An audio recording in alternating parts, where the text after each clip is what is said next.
Welcome to plus two business studies class. നമ്മൾ organising എന്ന 5-ാമത്തെ അധ്യായമാണ് പഠിച്ചുകൊണ്ടിരിക്കുന്നത്.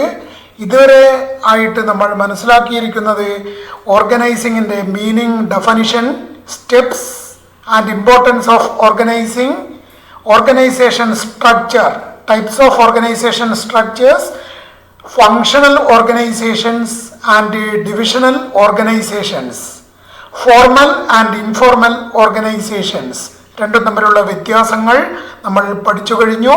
ഡെലിഗേഷൻ ഓഫ് അതോറിറ്റി, ഇത്രയും ഭാഗമാണ് കഴിഞ്ഞ 6 വീഡിയോകളിലായി നമ്മൾ പഠിച്ചു കഴിഞ്ഞിരിക്കുന്നത്. ആ വീഡിയോകളുടെ ലിങ്ക് ഞാൻ ഡിസ്ക്രിപ്ഷനിൽ നൽകുന്നതായിരിക്കും. ആരെങ്കിലും ഇതിനു മുമ്പുള്ള വീഡിയോ കണ്ടിട്ടില്ല എങ്കിൽ അവർക്ക് കാണാൻ വേണ്ടി സാധ്യമാകും.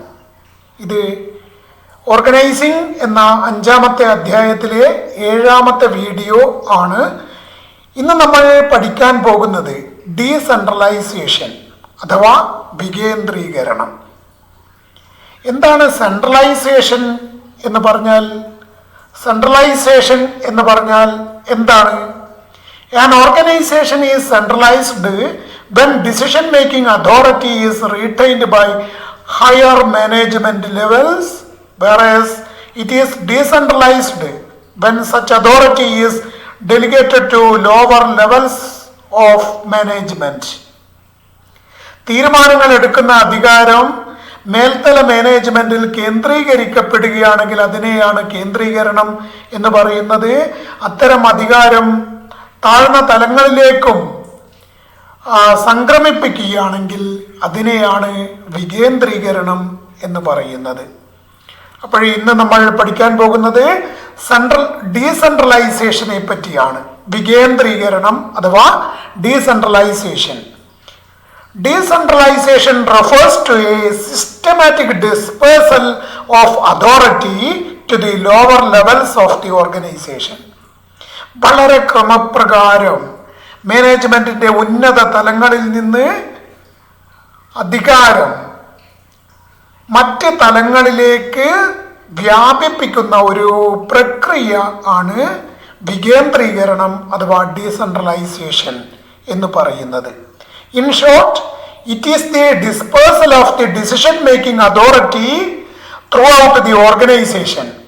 തീരുമാനങ്ങൾ എടുക്കുന്ന അധികാരം സംഘടനയിൽ ആകപ്പാടെ വ്യാപിപ്പിക്കുകയാണെങ്കിൽ, ഒരു പ്രത്യേക കേന്ദ്രങ്ങളിൽ കേന്ദ്രീകരിക്കാതെ സ്ഥാപനത്തിലെ എല്ലാ തലങ്ങളിലും വ്യാപിപ്പിക്കുകയാണെങ്കിൽ അതിനെയാണ് വികേന്ദ്രീകരണം അഥവാ ഡീസെൻട്രലൈസേഷൻ എന്ന് പറയുന്നത്. അപ്പോൾ ഡീസെൻട്രലൈസേഷന്റെ അർത്ഥം മനസ്സിലാക്കി എന്ന് വിശ്വസിക്കുന്നു. Next, differences between delegation and decentralisation. അധികാര കൈമാറ്റവും വികേന്ദ്രീകരണവും തമ്മിലുള്ള വ്യത്യാസങ്ങളാണ് നമ്മൾ ഇവിടെ പഠിക്കുന്നത്. ഇത് രണ്ടും 2 പ്രക്രിയകളാണ്. അതുകൊണ്ട് തന്നെ ചില പ്രധാനപ്പെട്ട വ്യത്യാസങ്ങളുണ്ട്, സാമ്യങ്ങളുണ്ട്, വ്യത്യാസങ്ങളാണ് ഇവിടെ പഠിക്കുന്നത്. ഒന്നാമതായിട്ട്, delegation is A process of management. Delegation എന്ന് പറഞ്ഞാൽ മാനേജ്മെന്റിന്റെ ഒരു പ്രക്രിയയാണ്. But decentralisation is the end result of delegation. എന്നാൽ വികേന്ദ്രീകരണം എന്ന് പറയുന്നത് ഡെലിഗേഷന്റെ ഒരു എൻഡ് റിസൾട്ടാണ്. ഡെലിഗേഷൻ ആകെപ്പാടെ നടത്തിക്കഴിഞ്ഞാൽ അവസാനത്തെ ഫലമാണ് വികേന്ദ്രീകരണം എന്ന് പറയുന്നത്. അതാണ് ഒന്നാമത്തെ വ്യത്യാസം. Secondly, delegation refers to the relationship between superior and his subordinates. നമ്മൾ അധികാര കൈമാറ്റത്തിൽ അഥവാ ഡെലിഗേഷനിൽ മനസ്സിലാക്കിയിട്ടുണ്ട്, ഒരു മേധാവിയും അയാളുടെ കീഴ്ജീവനക്കാരനും തമ്മിലുള്ള ബന്ധമാണ് ഡെലിഗേഷനിൽ ഉണ്ടാവുക. ഒരു സുപ്പീരിയർ കീഴ്ജീവനക്കാരന് അയാൾ ചെയ്യേണ്ട കാര്യങ്ങൾ എന്തൊക്കെയാണെന്ന് നൽകുന്നു, അഥവാ റെസ്പോൺസിബിലിറ്റി ഡെലിഗേറ്റ് ചെയ്യുന്നു. Giving responsibility. ആ റെസ്പോൺസിബിലിറ്റി പൂർത്തീകരിക്കുവാൻ ആവശ്യമായ അധികാരവും നൽകുന്നു. അപ്പോഴിവിടെ ഒരു സുപ്പീരിയർ സബോർഡിനേറ്റിനാണ് അധികാരം നൽകുന്നത് എന്ന് പറയാവുന്നതാണ്. On the other hand, decentralization refers to the relationship between the top management and various departments. എന്നാൽ വികേന്ദ്രീകരണം സ്ഥാപനത്തിൻ്റെ മേൽത്തല മാനേജ്മെന്റ് വിഭാഗവും മറ്റു മാനേജ്മെന്റ് വിഭാഗങ്ങളും തമ്മിലുള്ള ബന്ധത്തെയാണ് ക്രമീകരിക്കുന്നത്. ഒരു മേധാവിയും ഒരു കീഴ്ജീവനക്കാരനും തമ്മിലുള്ള ബന്ധമല്ല ഇവിടെ സൃഷ്ടിക്കപ്പെടുന്നത്. ഒരു തലവും മറ്റു തലങ്ങളും തമ്മിലുള്ള ബന്ധത്തെയാണ് വികേന്ദ്രീകരണം സംജാതമാക്കുന്നത് എന്ന് പറയാവുന്നതാണ്. അതാണ് രണ്ടാമത്തെ വ്യത്യാസം. Thirdly, in the case of delegation, only authority is delegated, while in the case of decentralization, even the responsibility is delegated. ഡെലിഗേഷന്റെ കാര്യത്തിൽ അധികാരമാണ് കൈമാറ്റം ചെയ്യപ്പെടുന്നത്. ഉത്തരവാദിത്തം അഥവാ റെസ്പോൺസിബിലിറ്റി കൈമാറ്റം ചെയ്യുവാൻ അവിടെ സാധ്യമല്ല. While in the case of decentralization, even the responsibility is delegated. വികേന്ദ്രീകരണത്തിൻ്റെ കാര്യത്തിൽ റെസ്പോൺസിബിലിറ്റി പോലും ഡെലിഗേറ്റ് ചെയ്യപ്പെടുന്നു എന്നതാണ് മൂന്നാമത്തെ വ്യത്യാസം. ഡെലിഗേഷന്റെ കാര്യത്തിൽ അതോറിറ്റി മാത്രമേ കൈമാറ്റം ചെയ്യപ്പെടുന്നുള്ളൂ. എന്നാൽ വികേന്ദ്രീകരണത്തിന്റെ കാര്യത്തിൽ റെസ്പോൺസിബിലിറ്റി പോലും കൈമാറ്റം ചെയ്യപ്പെടുന്നു. അതാണ് വ്യത്യാസം. Fourthly, delegation is a compulsory process but decentralisation is optional. Delegation നിർബന്ധമായിട്ട് ഒരു സ്ഥാപനം നടപ്പാക്കേണ്ട ഒരു പ്രക്രിയയാണ്. ഒരു സ്ഥാപനത്തിൽ മേധാവി ഉണ്ടായിരിക്കും, കീഴ്ജീവനക്കാരനുണ്ടായിരിക്കും. മേധാവി കീഴ്ജീവനക്കാരന് ഉത്തരവാദിത്വം നൽകുന്നതോടൊപ്പം തന്നെ ആ ഉത്തരവാദിത്വം നിർവഹിക്കാനുള്ള അധികാരവും നൽകേണ്ടതാണ്. അതുകൊണ്ട് തന്നെ ഡെലിഗേഷൻ നിർബന്ധമുള്ള ഒരു പ്രക്രിയയാണ്. But decentralisation is optional. നേരെ മറിച്ച് വികേന്ദ്രീകരണം നിർബന്ധമുള്ള ഒരു പ്രക്രിയ അല്ല. സ്ഥാപനം വൻകിടമാണെങ്കിൽ, സ്ഥാപനത്തിൽ സങ്കീർണമായ പ്രവർത്തനങ്ങളൊക്കെ ഉണ്ടാകുമ്പോൾ മാത്രം വേണ്ടിവരുന്ന ഒരു പ്രക്രിയ മാത്രമാണ് വികേന്ദ്രീകരണം എന്ന് പറയുന്നത്. അതെല്ലാ സ്ഥാപനവും വികേന്ദ്രീകരണം നടപ്പാക്കണമെന്ന് പറയാൻ വേണ്ടി കഴിയില്ല. സ്ഥാപനത്തിന് ആവശ്യമെങ്കിൽ മാത്രം decentralisation നടപ്പാക്കാം.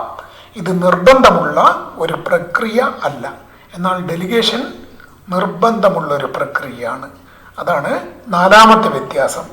Next, fifth, the scope of delegation is narrow whereas the scope of decentralization is wide. നമ്മൾ നേരത്തെ മനസ്സിലാക്കിയിട്ടുണ്ട്, ഡെലിഗേഷനിലെ അധികാരം മാത്രമാണ് ഡെലിഗേറ്റ് ചെയ്യുന്നുള്ളൂ, ഉത്തരവാദിത്വം ഡെലിഗേറ്റ് ചെയ്യുന്നില്ല. എന്നാൽ ഡീസെൻട്രലൈസേഷനിൽ രണ്ടും ഡെലിഗേറ്റ് ചെയ്യപ്പെടുന്നു. അതുകൊണ്ട് തന്നെ ഡീസെൻട്രലൈസേഷൻ്റെ വ്യാപ്തി കുറച്ച് വിശാലമാണ്. കുറേ കാര്യങ്ങൾ ഡീസെൻട്രലൈസേഷനിൽ ഉൾക്കൊള്ളുന്നു. ഒരു മാനേജ്മെൻറ്റ് വിഭാഗവും, അതായത് മേൽത്തല വിഭാഗവും മറ്റ് വിഭാഗങ്ങളും തമ്മിലാണ് ഡീസെൻട്രലൈസേഷനിൽ അധികാരം പങ്കുവയ്ക്കപ്പെടുന്നത്. അതുകൊണ്ട് തന്നെ ഇതിൻ്റെ വ്യാപ്തി വിപുലമാണ് എന്ന് പറയാവുന്നതാണ്. എന്നാൽ ഡെലിഗേഷനിൽ ഒരു മേധാവി കീഴ്ജീവനക്കാരനാണ് അധികാരം പങ്കുവെച്ച് കൊടുക്കുന്നത്. അതുകൊണ്ട് ഇതിൻ്റെ വ്യാപ്തി ഇടുങ്ങിയതാണ്. നാരോ സ്കോപ്പാണ് ഡെലിഗേഷന് ഉള്ളത് എന്ന് സ്കോപ്പിൻ്റെ അടിസ്ഥാനത്തിൽ നമുക്ക് വ്യത്യാസം പറയാൻ വേണ്ടി കഴിയും. ഏതിൻ്റെ സ്കോപ്പാണ് വിശാലമായത്, ഏതിൻ്റെ സ്കോപ്പാണ് ഇടുങ്ങിയത്, നാരോ ആയത്, ആ കാര്യത്തിലുള്ള വ്യത്യാസമാണ് ഇപ്പോഴും പറഞ്ഞിരിക്കുന്നത്. Next, the aim of delegation is to reduce the work load of the superior, while the aim of decentralization is to give more autonomy to the subordinates. ഡെലിഗേഷൻ്റെ ലക്ഷ്യം എന്ന് പറയുന്നത് മേധാവിയുടെ വർക്ക് ലോഡ് ലഘൂകരിക്കുക എന്നതാണ്. നേരെ മറിച്ച് വികേന്ദ്രീകരണത്തിൻ്റെ ലക്ഷ്യം എന്ന് പറയുന്നത് സബോർഡിനേറ്റ്സിന്, കീഴ്ജീവനക്കാർക്ക് സ്വയം പ്രവർത്തിക്കാനുള്ള ഒരു അവകാശം നൽകൽ തന്നെയാണ്. അതൊരു ഓട്ടോണമിയാണ്. അതിൽ കൂടുതൽ സ്വാതന്ത്ര്യങ്ങൾ അനുവദിക്കപ്പെടുന്നു. അപ്പോൾ ഡീസെൻട്രലൈസേഷൻ്റെ ലക്ഷ്യം സബോർഡിനേറ്റ്സിന് കൂടുതൽ ഓട്ടോണമി പ്രദാനം ചെയ്യുക എന്നതാണ്. നേരെ മറിച്ച് ഡെലിഗേഷൻ്റെ ലക്ഷ്യം എന്ന് പറയുന്നത് മേധാവിയുടെ വർക്ക് ലോഡ് ലഘൂകരിക്കുക എന്നതാണ്. These are the 6 important differences between delegation and decentralisation. ഡെലിഗേഷനും ഡീസെൻട്രലൈസേഷനും തമ്മിൽ പ്രധാനപ്പെട്ട 6 വ്യത്യാസങ്ങളാണ്. ആ വ്യത്യാസങ്ങളൊക്കെയാണ് ഇവിടെ പറഞ്ഞിരിക്കുന്നത്. ഒരു വ്യക്തി മറ്റൊരു വ്യക്തിക്ക് അധികാരവും ഉത്തരവാദിത്വവും ഏൽപ്പിച്ചു കൊടുക്കലാണ് അധികാരമേൽപ്പിക്കൽ അഥവാ ഡെലിഗേഷൻ എന്ന് പറയുന്നത്. എന്നാൽ വികേന്ദ്രീകരണം, സ്ഥാപനത്തിലാകെ അധികാരം ആസൂത്രിതമായി കൈമാറലാണ് വികേന്ദ്രീകരണം എന്ന് പറയുന്നത്. അധികാരം ഏൽപ്പിക്കൽ അഥവാ ഡെലിഗേഷൻ വ്യക്തിപരമാണ്. എന്നാൽ വികേന്ദ്രീകരണം സമഗ്രമാണ് എന്ന് പറയാവുന്നതാണ്. അധികാരമേൽപ്പിക്കൽ അഥവാ ഡെലിഗേഷൻ നിർബന്ധമാണ്. എന്നാൽ വികേന്ദ്രീകരണം അഥവാ ഡീസെൻട്രലൈസേഷൻ ഐച്ഛികമാണ്, ഓപ്ഷണൽ ആണ്. മേധാവികളും കീഴ്ജീവനക്കാരും തമ്മിൽ ബന്ധം സ്ഥാപിക്കുകയാണ് അധികാരം ഏൽപ്പിക്കലിൽ ചെയ്യുന്നത്. അതായത് വ്യക്തികൾ തമ്മിലുള്ള ബന്ധമാണ് ഡെലിഗേഷൻ സൃഷ്ടിക്കുന്നത് എന്ന് പറയാം. നേരെ മറിച്ച് എല്ലാ ജീവനക്കാരെയും ബാധിക്കുന്ന ഒന്നാണ് വികേന്ദ്രീകരണം. അധികാരമേൽപ്പിക്കൽ അഥവാ ഡെലിഗേഷൻ ഒരു മാനേജ്മെന്റ് പ്രക്രിയയാണ്. എന്നാൽ വികേന്ദ്രീകരണം അഥവാ ഡീസെൻട്രലൈസേഷൻ സ്ഥാപനത്തിൻ്റെ അംഗീകൃത നയത്തിൻ്റെ ഫലമാണ് എന്ന് പറയാവുന്നതാണ്.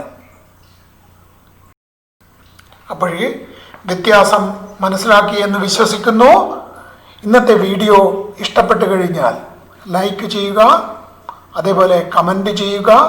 അടുത്ത ക്ലാസ് വീഡിയോകളുമായി ഉടനെ വരുന്നതായിരിക്കും. കാണുന്ന ഏതെങ്കിലും ഒരാൾ സബ്സ്ക്രൈബ് ചെയ്തിട്ടില്ല എങ്കിൽ സബ്സ്ക്രൈബ് ചെയ്യുക. തൊട്ടടുത്ത ബെൽ ഐക്കൺ പ്രസ് ചെയ്യുക. ഞങ്ങൾ ഇനിയും അപ്ലോഡ് ചെയ്യുന്ന വീഡിയോകളുടെ നോട്ടിഫിക്കേഷൻ നിങ്ങൾക്ക് ലഭിക്കുന്നതായിരിക്കും. നന്ദി, വിജയാശംസകൾ.